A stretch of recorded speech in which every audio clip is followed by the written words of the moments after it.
Ramadan can feel very different when dementia care is added. Everything changes.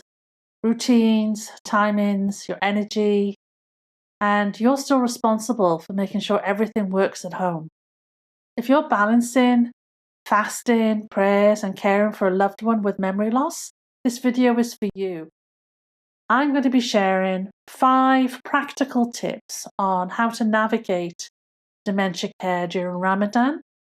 I have cared for a loved one with dementia, my mother, for over 13 years. So I know how hard it actually is. I know the social isolation, the deep caregiver guilt that you feel from not being able to do everything. I know how hard it is that everyone is socializing and families are gathering for Iftar or going for Taraweeh prayers at the masajid. So hopefully these 5 practical tips will help you make Ramadan work for you this year. The first thing is prioritise routines. Dementia loves routines, but Ramadan changes routines. So our goal as caregivers is trying to minimize that disruption so that we can keep and protect the structures that we already have in place. Try to keep wake-up times the same. And I know that's difficult if you've been getting up at night for Suhoor. Keep their breakfast and lunch at their usual times. If they normally have dinner at 5, don't move that to sunset. Keep the routines the same, because we know that in the afternoons, confusion will probably arise as it gets to peak sundowning time, usually at the same time that you're probably preparing for Iftar or preparing your Iftar meal. So what you can do is to prepare your meals earlier, prepare their meals earlier, so that you don't have that conflict and can focus all your energy, on making sure that your loved one with dementia is happy. So prepare their meals separately, and if needed, make them earlier. Be ready with activities that you know that will help, or arrange for family support to go out, for them to go out together and socialize with other families in the community, if that's what your loved one wants to do and can cope with it. Caring for a loved one during Ramadan means adjust Ramadan around their needs, not adjust their needs around Ramadan. Stability is the most important thing, and everything else needs to fit in around that. Number 2 is, should they be fasting? If someone's cognitive health or physical health is affected, we know that it's not obligatory for them to be fasting. But the issue is if they want to fast or they feel that they can fast. And that's not a problem unless it's against your doctor's orders. So what you need to do is get your loved one to sit down with the doctor and discuss what physical or medication or other health conditions could be a reason that could affect their ability to fast.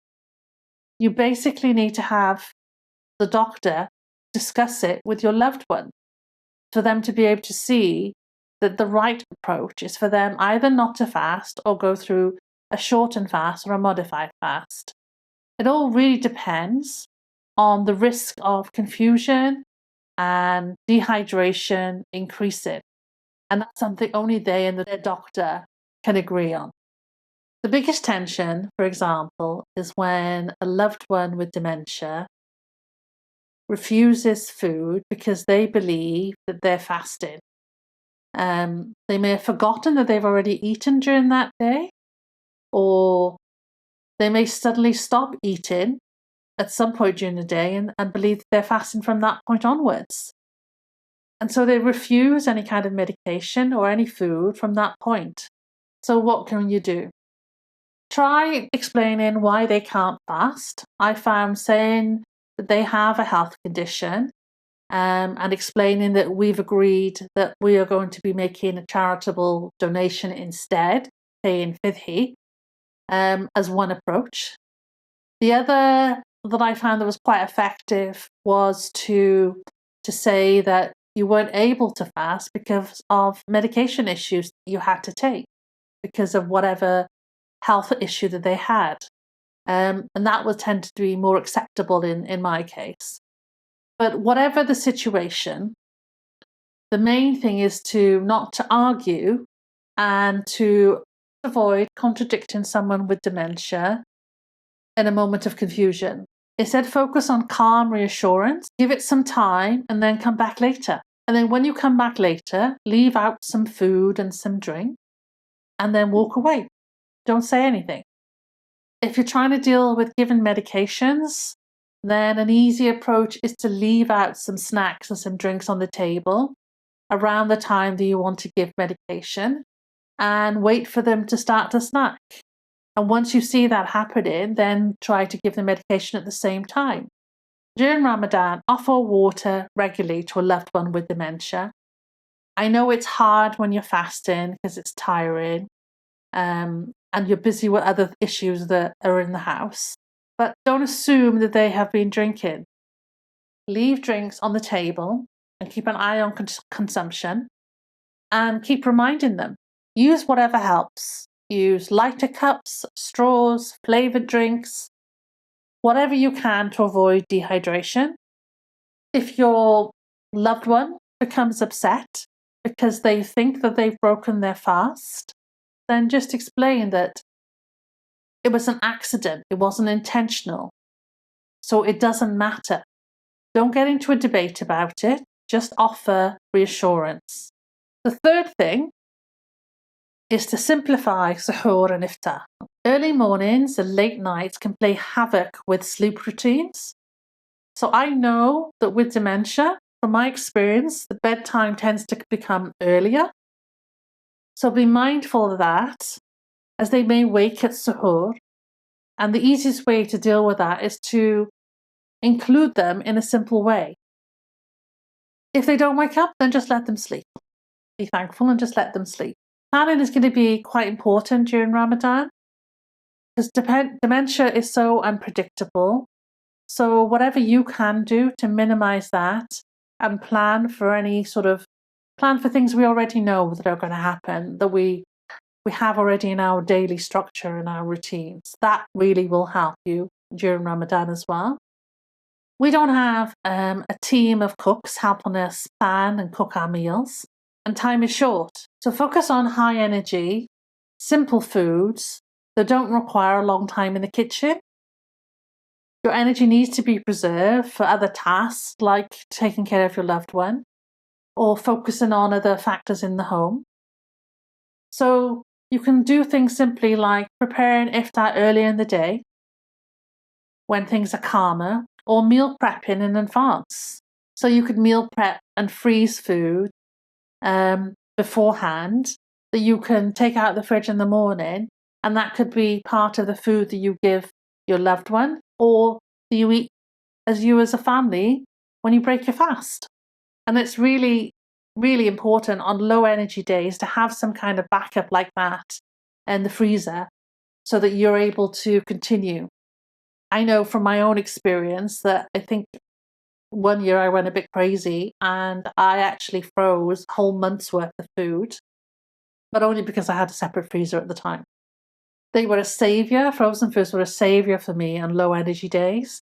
But you can do weekly meal preps and freeze food for that week, or you can prepare it in the morning, reheat it and eat it in the evening. Otherwise, do things earlier. You can also have your loved one with dementia help you with chopping fruits and vegetables, mixing ingredients.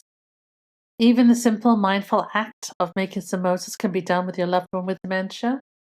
It's such a simple thing to do, and it can be done, sitting together in the living room, wrapping the samosas while you're chatting about anything and everything. I remember those days. My mother used to make the best samosas though. But anyway, these are a couple of things you can do to help yourself prepare for Suhoor and Iftar. Number 4 is prayer time. Prayer might be different now. Physical movement may be more difficult. words may be a struggle to find. But that's not really what's important. What's important is to pray together, to say the words out loud. Doesn't matter what order they come out or how they're said. What matters is being together, praying together, helping them with wudu. It doesn't need to be exact, basically. Whether that's home in a chair or at the masajid, just make sure you have somebody accompany them. If reading the Quran becomes difficult, then play some surahs, play some recitations. Use whatever tools you can to bring prayer back into the house. Offer prayer beats, because repetition can feel reassuring for someone with dementia. Prayer rituals are ingrained in our loved one. The exact words really do not matter. You can use things like Islamic clocks and Alexa to help with timing so that they're reminded when to pray. You can use YouTube, and you can do what we did, which is watch Mecca live on YouTube. And you can just watch everybody gathering for Ramadan. It's really quite peaceful to watch. The fifth thing is to do with noise and socialization, really. Ramadan can be loud with visitors and celebrations. Sometimes that's fine because some people can thrive in that situation and enjoy socializing because it helps. Seeing people you haven't seen for a while outside of your inner circle, especially with the energy of Ramadan, can really improve not just your loved one's well-being, but your own. But also, too much noise can agitate somebody with dementia, so we need to be mindful of that as well.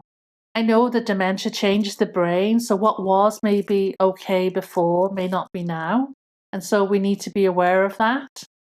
So pick up on the cues from your loved one has given you, either verbally or physically. As a caregiver, it's okay to set boundaries. It's okay to say no to visitors. It's okay to protect the peace of your home and the health of your loved one with dementia. Then do it. At the end of the day, you want to avoid overwhelming the space with a lot of noise and a lot of people that can cause agitation.